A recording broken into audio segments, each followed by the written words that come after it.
When pack leader Thraxx's youngest cub falls critically ill with burning fever, a disease that has claimed countless Vorthak lives, the greatest healers of 3-star systems declare the situation hopeless. Enter Dr. Sarah Chen, a cocky human medic with a battered medical kit and an attitude problem, who insists she can save the cub using what the aliens consider laughably primitive Earth medicine. As political tensions rise and time runs out, this unlikely alliance between a desperate alien father and a sarcastic human doctor becomes a battle of wits, medicine, and sheer stubborn determination that will either save a life or start an interstellar incident. Pack leader Thraxx had conquered 17 star systems, negotiated peace treaties with 4 different species, and once stared down a Nexari battlecruiser armed with nothing but his ceremonial blade and sheer bloody-minded determination. But right now, watching his youngest cub burn with fever on the medical platform, he felt more helpless than a newborn grub. Krixxi lay motionless on the bioregeneration pad, her normally vibrant blue-scaled hide now a sickly grey-green that reminded Thraxx of week-old kelp. The cub's breathing came in short, ragged gasps that seemed to echo through the pristine medical bay of Station Helix 7. Each labored breath was like a dagger twisting in Thraxx's twin hearts. "How long has she been like this?" Dr. Vexani asked, her 6 arms dancing over holographic displays that showed nothing but bad news in glowing red symbols.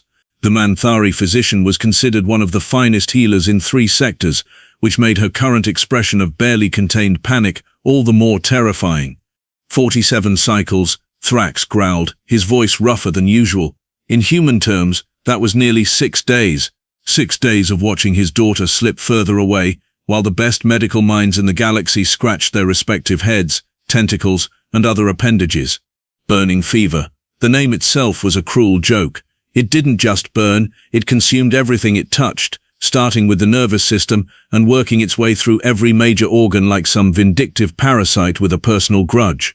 The disease had been claiming Vorthak lives for over 3 centuries, and despite all their technological advances, their mortality rate remained stubbornly stuck at 97%. "The cellular reconstructors aren't responding," announced Dr. Quillix from his position at the quantum medical array. The Zentorian's translucent skin had taken on an unhealthy purple tinge, which in his species indicated extreme stress. Neural pathway stimulation shows minimal activity. Metabolic enhancement serums are being rejected by her system. Thraxx's claws extended involuntarily, leaving shallow grooves in the metal railing. "Then try something else." "Pack leader," Vexani said gently, her primary arms reaching toward him while her secondary ones continued monitoring Krixxi's vital signs. "We have tried everything. Nanocellular therapy, genetic reconstruction, even the experimental quantum healing chambers from Proxima Research Station. Her body is fighting every treatment we attempt." "Because she's a fighter," Thraxx snarled, "like her mother, like all of our bloodline." But even as he said it, he knew it wasn't entirely true. Krixxi was a fighter, certainly. She'd proven that by surviving this long when most cubs succumbed within the first cycle, but she was also gentle, curious, the kind of cub who brought injured winglings home and demanded they be healed, the kind who asked endless questions about the stars and whether other species felt the same way about their families. The kind who deserved better than this sterile death surrounded by machines that hummed with power but couldn't save her life. Dr. Morix, the 3rd member of their medical council, looked up from his bioscanner with the expression of someone delivering a death sentence. "Pack leader Thraxx, I must speak plainly. The fever has progressed beyond our ability to treat. Her neural pathways are degrading faster than our regeneration systems can repair them. If we continue these treatments, we risk causing her unnecessary pain in her final cycles." The words hit Thraxx like plasma bolts to the chest. Final cycles. As if Krixxi were some aging warrior ready to join the eternal hunt, not a cub who had barely seen her 3rd molting season. "How long?" he asked quietly. The 3 physicians exchanged glances. It was Vexani who finally spoke. "Perhaps 2 cycles, maybe 3 if we can maintain life support." 2 cycles, 2 days to say goodbye to his daughter, his pride, his reminder that there was still beauty and wonder in a galaxy that seemed determined to prove otherwise.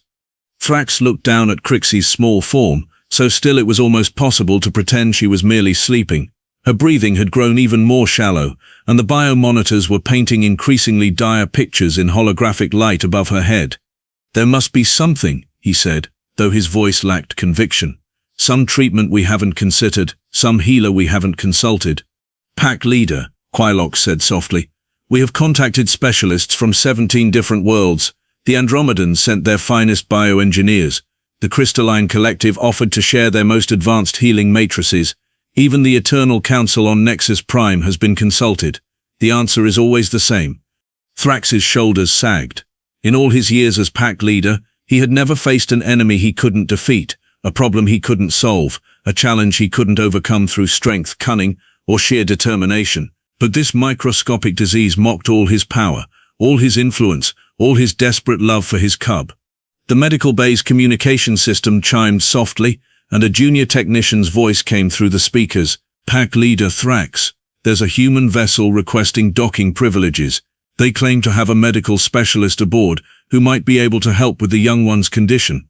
Humans, Thraxx's lip curled slightly. The newest members of the galactic community, barely a century off their home world, still using primitive chemical medicines and surgical techniques that most civilized species had abandoned millennia ago. What could they possibly offer that the combined medical knowledge of 3-star systems couldn't provide? But as he looked down at his dying daughter, Thraxx realized he was fresh out of pride. Grant them docking clearance, he said. Dr. Sarah Chen stepped off the human transport vessel, looking like she'd just crawled out of a particularly rough bar fight and won. Her medical coat was wrinkled. Her dark hair was pulled back in a messy ponytail that had clearly given up on life somewhere around the third hyperspace jump, and she carried what appeared to be an ancient leather medical bag that belonged in a museum, not a state-of-the-art medical facility. Well, this is cozy, she announced to no one in particular, surveying the gleaming corridors of Station Helix 7 with the sort of expression usually reserved for discovering something unpleasant on the bottom of one's shoe. Very chrome, very sterile, very we spent so much money on making it look impressive that we forgot to check if it actually works. The docking bay supervisor, a nervous Centaurian named Blix, approached with the kind of cautious enthusiasm typically shown to potentially explosive devices. Dr. Chen, welcome to Station Helix 7. Pack leader Thraxx is waiting in Medical Bay 7. If you'll follow me. Yeah, lead the way, tentacle boy. Sarah hitched her bag higher on her shoulder and followed Blix through corridors that hummed with the soft blue glow of bioluminescent lighting. So let me guess, dying kid, stumped doctors. Someone remembered that crazy humans sometimes pull miracles out of their posteriors. Blix's tentacles writhed uncomfortably. The pack leader's cub has burning fever. Our finest physicians have exhausted all treatment options. Burning fever. Sarah snorted. You people and your dramatic names. What's next, exploding head syndrome? Terminal case of the Mondays? They arrived at Medical Bay 7, where the assembled medical team looked like they were preparing to conduct a funeral rather than treat a patient. Dr. Vexani turned as they entered, her 6 arms folding in what Sarah recognized as the Manthari equivalent of crossing one's arms defensively. You must be the human physician, Vexani said, her tone suggesting she'd rather be greeting a case of space plague. I am Dr. Vexani, Chief Medical Officer of this facility. I must warn you that we have already attempted every known treatment for burning fever. The cub's condition is beyond hope. Sarah dropped her bag on the nearest surface with a thud that made several delicate instruments rattle. Beyond hope? Wow, that's some bedside manner you've got there, Doc. I'm sure the family loves hearing that. She looked around the medical bay, taking in the humming machines, holographic displays, and enough blinking lights to stock a small rave. Nice setup, very impressive, very expensive looking. Does any of it actually work, or is it just here to make you feel better about yourselves? Dr. Quailox stepped forward, his purple skin now approaching eggplant territory. Dr. Chen, we have been treating patients for centuries before your species even achieved spaceflight. Our medical technology is far beyond anything your primitive world could imagine. Primitive, Sarah's grin could have cut glass. Right, that's why you called us, isn't it? Because your super advanced technology is doing such a bang-up job. She walked over to where Krixxi lay on the bio-regeneration pad, her practiced eye taking in the cub's condition in seconds. Jesus, what have you people been doing to this kid? Pack leader Thraxx, who had been standing silently in the corner like a statue carved from barely controlled rage, finally spoke. They have been trying to save her life. Sarah looked up at the massive Vorthak leader, noting the way his claws had gouged furrows in the metal railing, the tension in his shoulders, the carefully controlled desperation in his voice. She'd seen that look before on the faces of parents in field hospitals, refugee camps, disaster zones. The look of someone watching their world end one breath at a time. Her tone softened slightly. I know they have, and I'm sure they've thrown every fancy gadget and miracle cure they could think of at her. She gestured at the array of machines surrounding Krixxi. Nanocellular therapy, right? Genetic reconstruction? Quantum healing chambers? Dr. Vexani's surprise was evident. How did you? Because it's what I would have tried first if I had access to all this shiny tech. Sarah pulled out what looked like an ancient stethoscope from her bag. But here's the thing about fancy technology. Sometimes it's so busy being impressive that it misses the obvious. The obvious? Dr. Morix's voice dripped with skepticism. We have run every diagnostic scan known to medical science. There is nothing obvious about burning fever. Sarah placed the stethoscope against Krixxi's chest, her expression growing serious as she listened. You know what's funny about you advanced civilizations? You're so focused on complex solutions that you forget to check the simple stuff. She moved the stethoscope to different positions, frowning slightly. When was the last time any of you actually listened to her heart? Not scanned it, not analyzed it with quantum bioresonance, whatever the hell, actually listened to it. The three physicians exchanged glances that spoke volumes about their opinion of primitive human diagnostic methods. Our cardiovascular scanners provide far more detailed, Quillox began. Yeah, I'm sure they do. Sarah straightened up, coiling the stethoscope back into her bag. They probably give you a real-time holographic display of every heartbeat, complete with musical accompaniment and color commentary. But do they tell you that this kid's heart rhythm is all wrong for burning fever? The medical bay fell silent except for the soft humming of machines and Krixxi's labored breathing. What do you mean? Thraxx asked quietly. Sarah looked around the room at the assembled medical experts, her expression somewhere between pity and exasperation. I mean, folks, that unless I'm very much mistaken, and I rarely am, your daughter doesn't have burning fever at all. The silence that followed Sarah's declaration could have been used to preserve food. Dr. Vexani's 6 arms twitched in what was either extreme agitation or the prelude to violence, while Dr. Quillox's purple skin had now achieved a shade that would have made an eggplant jealous. Impossible, Vexani finally managed. We have run complete biomolecular analysis. The fever patterns match exactly. The fever patterns match because that's what you're looking for, Sarah interrupted, pulling what appeared to be a handheld flashlight from her bag. Sometimes the most obvious explanation is the right one, even when it makes you feel stupid for missing it. She clicked the light on and gently lifted one of Krixxi's eyelids. The beam revealed pupils that were severely dilated and unresponsive. See this? Classic symptom of systemic poisoning. But your fancy scanners probably dismissed it as a side effect of the burning fever. Poisoning? Thraxx's voice was barely a whisper, but it carried enough menace to make the air itself seem dangerous. Are you suggesting someone poisoned my cub? Not someone, Sarah said, moving to examine Krixxi's fingernails with a magnifying glass that looked like it belonged in a detective novel from the previous century. Something. Look at these nail beds. See that slight blue tinge? That's metal toxicity. Specifically, she paused, sniffing delicately near Krixxi's mouth, copper-based compounds.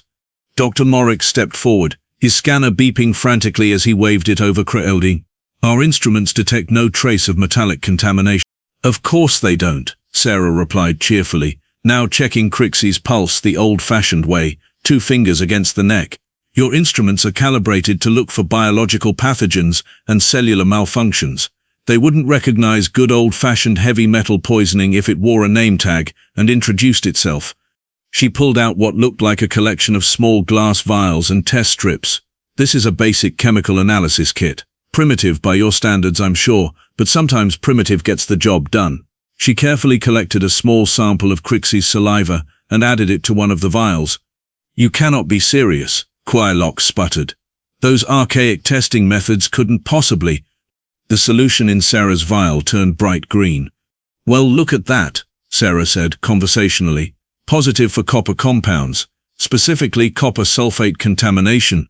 She looked up at the stunned medical team. Anyone want to guess where a Vorthak cub might encounter industrial-grade copper sulfate? The room fell silent again, but this time it was the silence of people frantically trying to remember something important. Sarah continued her examination, pulling out a small device that looked suspiciously like an ancient blood pressure cuff. Let me guess, She's been getting treatments in your state-of-the-art bioregeneration pods, right? The ones with the beautiful blue liquid that's supposed to enhance cellular repair? Thraxx nodded slowly, his eyes never leaving his daughter's still form. And I bet those pods use a copper-based circulation system to maintain temperature control, Sarah continued, wrapping the cuff around Krixxi's tiny arm. Because copper is an excellent conductor and naturally antimicrobial, very advanced, very efficient. The blood pressure reading made Sarah frown. Dangerously low, classic sign of copper poisoning in mammalian species. She looked up at the assembled doctors. How long has she been receiving treatments in those pods? Since the symptoms began, Vexani said faintly. We've been cycling her through bioregeneration therapy every few hours to combat the fever. Every few hours. Sarah's laugh had no humor in it. So you've been systematically poisoning her while trying to cure a disease she never had in the first place. That's actually impressively terrible. Dr. Morix's scanner was now beeping frantically as he recalibrated it for metallic contamination.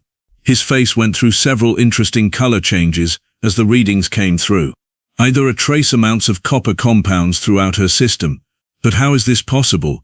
The bioregeneration systems are tested monthly for contamination. Sarah pulled out a pH testing strip and dipped it in the green solution. Tested for biological contamination, sure, but when was the last time anyone checked the copper circulation coils for corrosion? I'm betting one of them developed a leak weeks ago, and the healing fluid has been steadily accumulating copper salts. She held up the pH strip, which had turned an alarming shade of orange. Highly acidic, the leaked copper has been creating an increasingly toxic environment, and every healing session has been adding more poison to her system. Thraxx's claws were now fully extended, carving deep grooves in the metal rail. You're telling me that your medical equipment has been slowly killing my daughter? Not just slowly, Sarah said grimly, checking her watch. At this rate of accumulation, she's got maybe 12 hours before the copper toxicity causes irreversible organ damage. The good news is copper poisoning is actually pretty straightforward to treat if you know what you're dealing with. Dr. Vexani looked like she'd been hit by a cargo hauler. But the symptoms, the fever, the neural degradation, the cellular breakdown, they perfectly match burning fever. Because copper poisoning causes fever, neural symptoms and cellular damage, Sarah explained patiently. Your diagnostic protocols saw symptoms that matched a known disease and never looked any deeper. It's like hearing hoofbeats and assuming zebras when horses are much more common. Horses? Quailox looked confused. Never mind. Earth reference. Sarah was already moving toward her bag, pulling out more vials and implements. The point is, your super-advanced medical technology missed a basic case of metal poisoning because it was too sophisticated to consider simple explanations. She looked around at the three physicians, her expression softening slightly. Look, I'm not trying to make you feel bad. Well, okay, maybe a little, but the truth is, this kind of thing happens more often than you'd think. Sometimes the most advanced solution isn't the right solution. Thraxx stepped forward, his massive form looming over the human doctor. Can you save her? Sarah met his gaze without flinching. Pack leader, with all due respect to your fancy alien medicine, give me some basic chelation therapy and about 6 hours, and I'll have your daughter sitting up and asking for food. She grinned, and for the first time since entering the medical bay, it wasn't entirely sarcastic.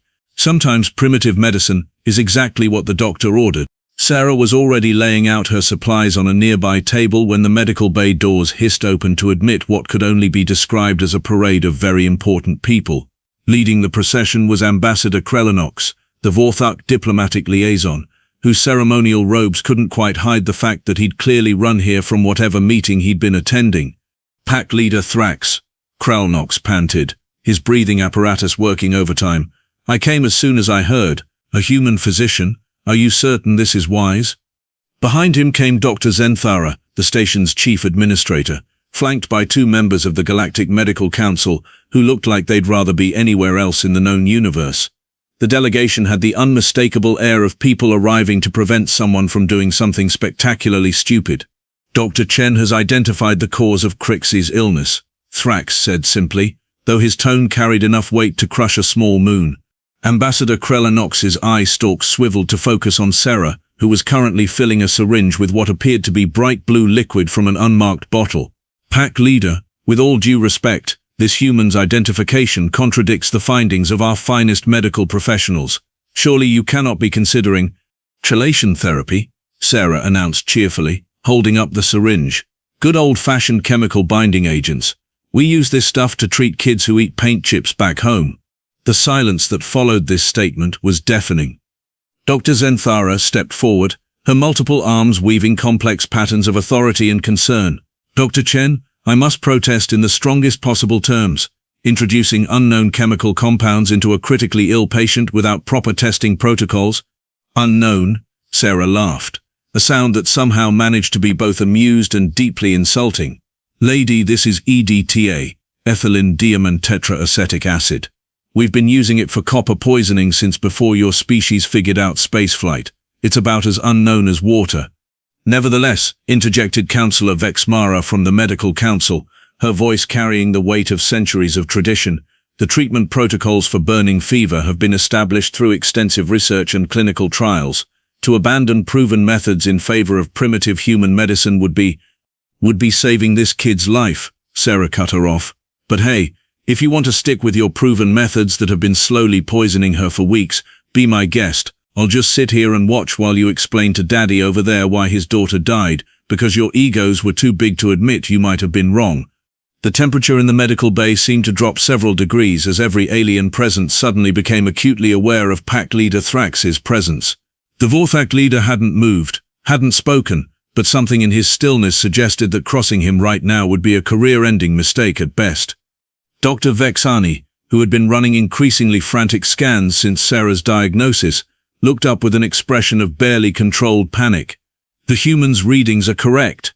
I've recalibrated our instruments for metallic contamination, and the copper levels in Krixxi's bloodstream are approaching critical toxicity.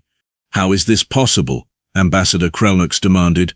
Our medical facilities undergo rigorous safety inspections. Your biological safety inspections, Sarah corrected, now preparing a second syringe with a different solution. But nobody thought to check whether your fancy healing pods might be leaking industrial chemicals into the treatment fluid, because why would you? You're too advanced for such primitive problems, right? She turned to address the assembled dignitaries, medical bags still slung over one shoulder like a battle flag. Look, I get it, I really do. Your whole civilization is built on being better than everyone else, having more advanced technology, more sophisticated solutions. The idea that some monkey from Earth might solve a problem that stumped your best doctors, it's embarrassing. Councillor Vexmara's robes rustled with indignation. Dr. Chen, your attitude is hardly appropriate for— My attitude, Sarah said, her voice suddenly sharp enough to cut titanium, is the attitude of someone who's spent the last 10 years pulling miracles out of disaster zones with nothing but basic medical supplies and pure stubborn determination. While you people have been sitting in your ivory towers running computer simulations, I've been in refugee camps, war zones and plague outbreaks, keeping people alive with whatever I could get my hands on. She gestured toward Krixxi's still form. Right now, that little girl is dying because your advanced medicine is too sophisticated to recognize a simple case of metal poisoning. In 12 hours, maybe less, the copper accumulation will cause irreversible kidney and liver damage. Your choice is simple. Let me treat her with my primitive human medicine, or watch her die while maintaining your dignity. The medical bay fell silent, except for the steady beeping of monitors and Krixxi's increasingly labored breathing. Everyone looked to pack leader Thraxx, who stood like a statue carved from barely contained violence. Finally, he spoke. What are the risks of your treatment? Sarah's expression softened slightly. Honestly, there are always risks. The chelation process can stress the kidneys, and there's a small chance of allergic reaction to the binding agents.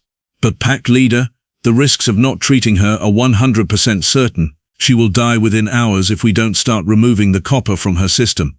And if your treatment works. If it works, she should start showing improvement within the first hour. Full recovery within 48 hours, assuming we've caught it in time. Dr. Quillock stepped forward, his scanner still beeping frantically. Pack leader, I must advise caution.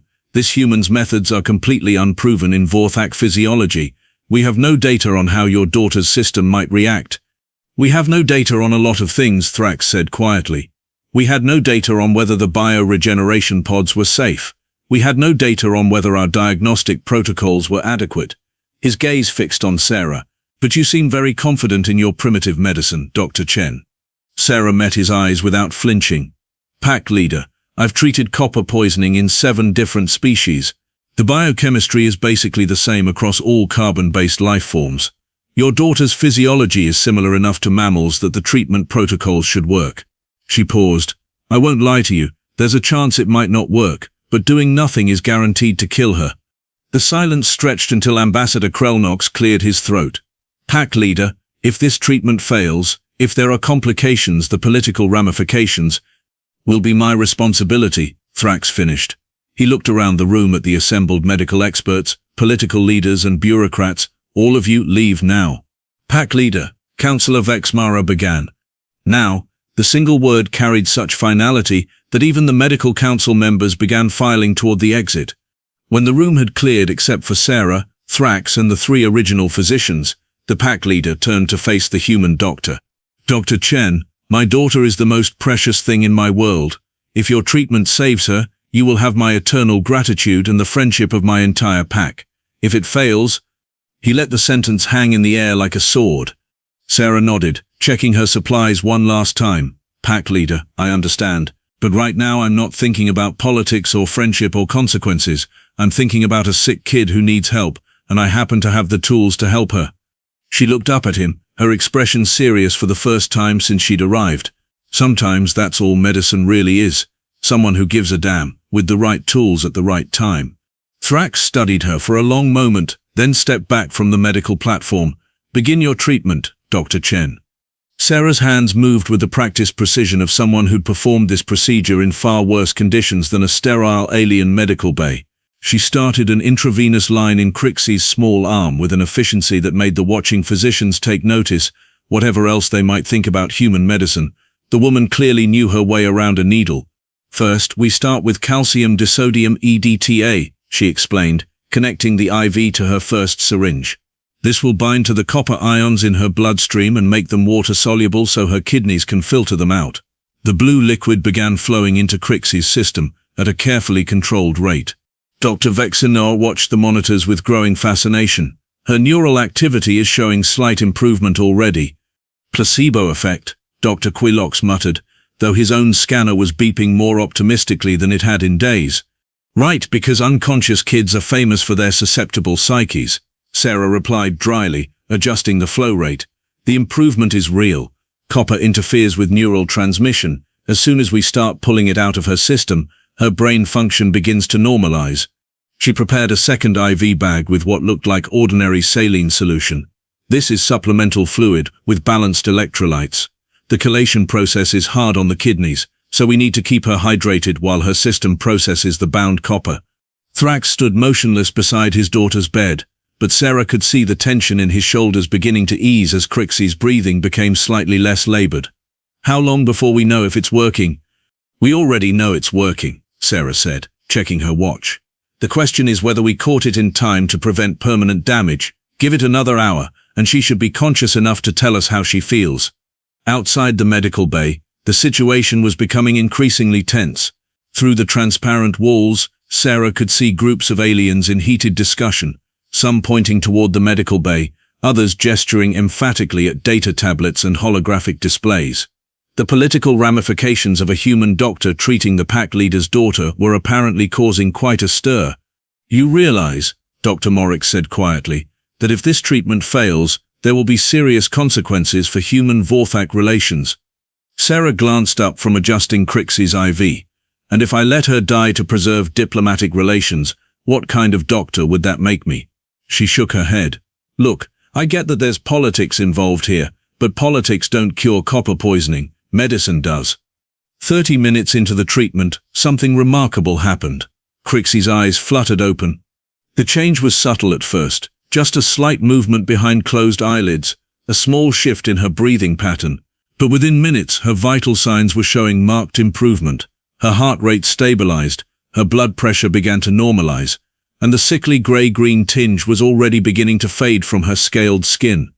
Impossible, Dr. Quilox breathed, staring at his scanner as if it had personally betrayed him. The chelation process shouldn't show results this quickly. It shouldn't if you're treating burning fever, Sarah corrected, but we're not treating burning fever, We're treating metal poisoning, which responds immediately to proper chelation therapy. She checked Krixxi's pupils with her ancient flashlight. They were already showing signs of returning to normal size.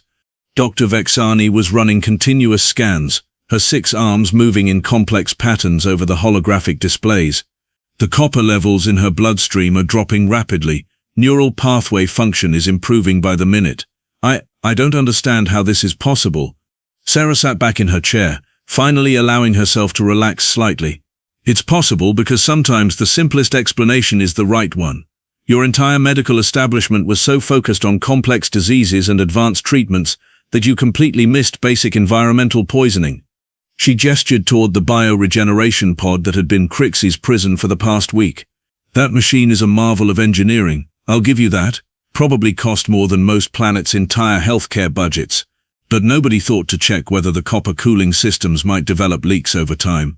The maintenance records show all systems functioning within normal parameters, Dr. Morix protested. Normal parameters for mechanical function, sure, but what about chemical contamination? When was the last time anyone tested the treatment fluid for metallic content? Sarah pulled up her test results on a small tablet that looked ancient compared to the aliens' holographic displays. I'm betting your maintenance protocols focus on biological contamination and mechanical efficiency, but nobody thought to check for simple chemical poisoning. Dr. Vexani's expression was that of someone having their entire worldview rebuilt from the ground up. But our diagnostic protocols are comprehensive. They should have detected any form of systemic poisoning. Your diagnostic protocols are designed to detect known diseases, Sarah explained patiently. When the symptoms matched burning fever, your computers stopped looking for other explanations. It's called confirmation bias, and it happens to doctors everywhere, not just here. She stood up to check Krixxi's IV site, pleased to see that the cub's color was continuing to improve. The difference is, human medicine still teaches us to consider environmental factors, occupational hazards, and simple poisoning as potential diagnoses. Your advanced medical systems seem to have forgotten that sometimes the most sophisticated technology can cause the most basic problems. At that moment, Krixxi's eyes opened fully, and she looked around the room with the confused expression of someone waking up from a very long, very unpleasant dream. "Papa?" she whispered, her voice small but clear. The sound of his daughter's voice hit pack leader Thraxx like a physical blow. He was beside the medical platform in 2 strides, his massive hands gently taking her much smaller ones. "I'm here, little star," he said, his voice thick with emotion. "Papa's here."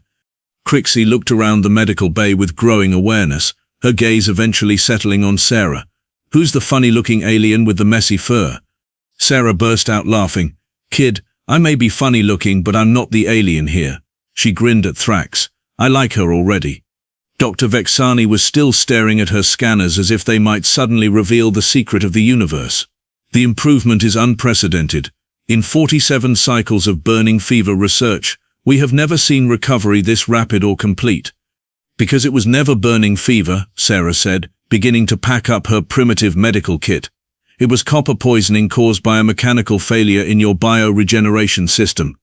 The symptoms mimicked burning fever closely enough that your diagnostic protocols locked onto that diagnosis and never looked any deeper." She looked around at the 3 alien physicians, her expression somewhere between sympathy and exasperation. "Your medicine isn't bad, it's actually pretty impressive, but it's become so specialized, so focused on complex solutions, that you've forgotten to check for simple problems first." Dr. Quillox was running yet another scan, his purple skin now returning to its normal translucent shade. "The copper levels are continuing to drop. At this rate, they should be completely within normal parameters within 12 hours. "Faster than that, actually," Sarah said, checking her watch. "The chelation process accelerates as her kidneys start functioning normally again. She'll be back to her old self by tomorrow morning." She looked at Krixxi, who was now sitting up and looking much more like a normal, curious cub than a dying patient. "How are you feeling, kiddo?" "Hungry," Krixxi announced, "and tired. But not the bad tired like before, just regular tired." Thraxx's relief was palpable, radiating from him like heat from a star. "Dr. Chen," he said quietly, "my pack owes you a debt that can never be repaid." Sarah waved dismissively. "Just doing my job, pack leader, though I have to say this has been one of the more interesting cases I've handled." She grinned at the assembled medical team. Sometimes primitive medicine really is the best medicine. Outside the medical bay, the crowds of worried aliens were beginning to disperse as word spread that the pack leader's cub was not only alive but recovering rapidly. The political crisis that had been brewing for the past hour was dissolving as quickly as the copper in Krixxi's bloodstream.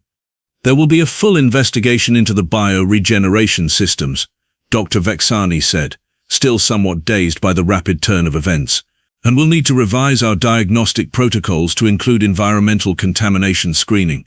Sarah nodded approvingly. Good, and while you're at it, maybe add some basic chemical testing to your maintenance routines. Sometimes the most advanced technology needs the most basic oversight.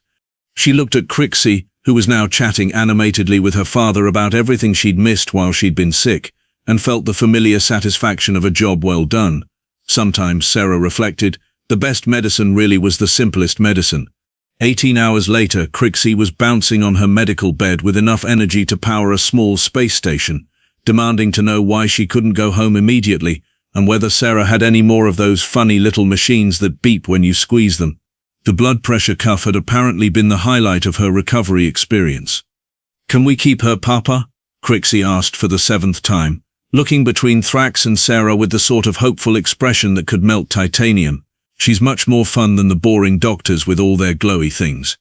Dr. Vexani, who was standing nearby with her collection of glowy things, managed to look both insulted and amused.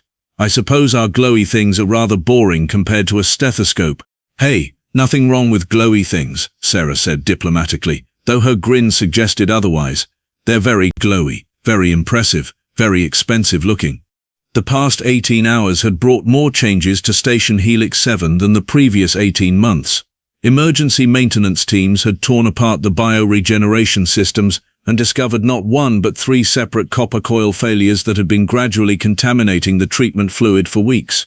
The diagnostic protocols were being completely overhauled to include basic chemical screening, and most remarkably, the Galactic Medical Council had issued an official statement acknowledging that primitive diagnostic methods may provide valuable supplementary insights to advanced medical systems.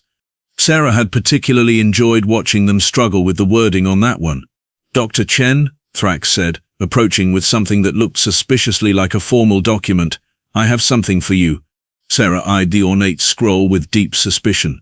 Please tell me that's not some kind of ceremonial adoption papers.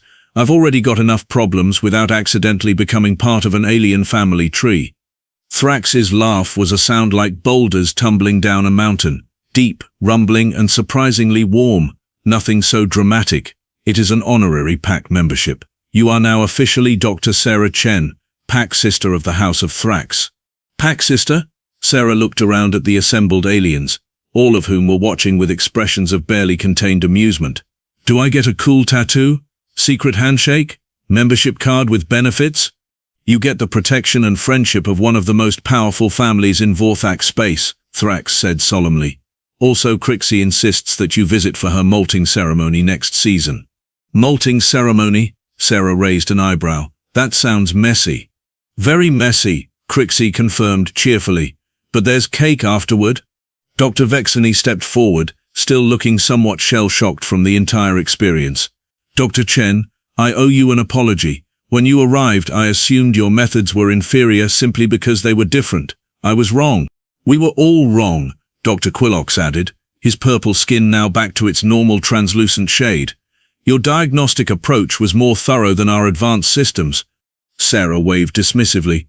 Look, your systems aren't bad. They're actually pretty incredible. They just needed a little adjustment in their thinking. Sometimes the most sophisticated solution is the wrong solution. She pulled out her ancient leather medical bag and hefted it thoughtfully. This bag has been with me through plague outbreaks, natural disasters, and more refugee camps than I can count. Half the stuff in here is older than some civilizations, but you know what? It works. Not because it's primitive, but because it's proven. Ambassador Krellnox, who had been lurking in the background with the sort of expression diplomats wore when they couldn't decide whether to celebrate or panic, finally stepped forward. Dr. Chen, on behalf of the Vorthak Diplomatic Corps, I would like to formally extend an invitation for increased medical cooperation between our species. Translation: You want us to teach your doctors to think outside the box, Sarah said with a grin. Among other things, yes. Sarah looked around the medical bay at the incredibly advanced equipment that had nearly killed a child through sheer sophistication, At the alien doctors who were now studying her primitive tools with genuine curiosity, at Krixxi who was demonstrating to her father how to properly use a stethoscope. "You know what?" she said finally. "I think that could be arranged, but I have some conditions." Thraxx's expression became wary. "What kind of conditions?" "First, any human medical advisors you bring in get full access to your facilities and complete authority to override your diagnostic protocols when necessary." Sarah's tone was suddenly serious. "No more, but our computers say nonsense. Sometimes computers are wrong." "Agreed," Ambassador Krellnox said immediately. "Second, you start training your medical students in basic environmental diagnostics, chemical poisoning, occupational hazards, the simple stuff that your fancy scanners might miss." Dr. Vexani nodded enthusiastically. "An excellent suggestion." "And third," Sarah grinned, looking at Krixxi, "I want visiting privileges. Someone needs to make sure you people don't forget that medicine is about patients, not technology." "Pack sister privileges are permanent," Thraxx rumbled with amusement. "You are always welcome in our space." Krixxi bounced higher on her bed. "Does this mean you'll teach me about human medicine? I want to learn about the beeping machines." Sarah laughed. "Kid, I'll teach you everything you want to know, but first, let's work on getting you completely healthy, okay?" As she began packing up her medical supplies, Sarah reflected on the past day's events. She'd come here expecting to patch up some alien kid and head home. Instead, she'd accidentally triggered a diplomatic revolution, overhauled an entire star system's medical protocols, and somehow become an honorary member of one of the most powerful families in known space. Not bad for a day's work with primitive medicine. "Hey, pack leader," she called out to Thraxx, who was currently being instructed by his daughter on the proper technique for taking blood pressure.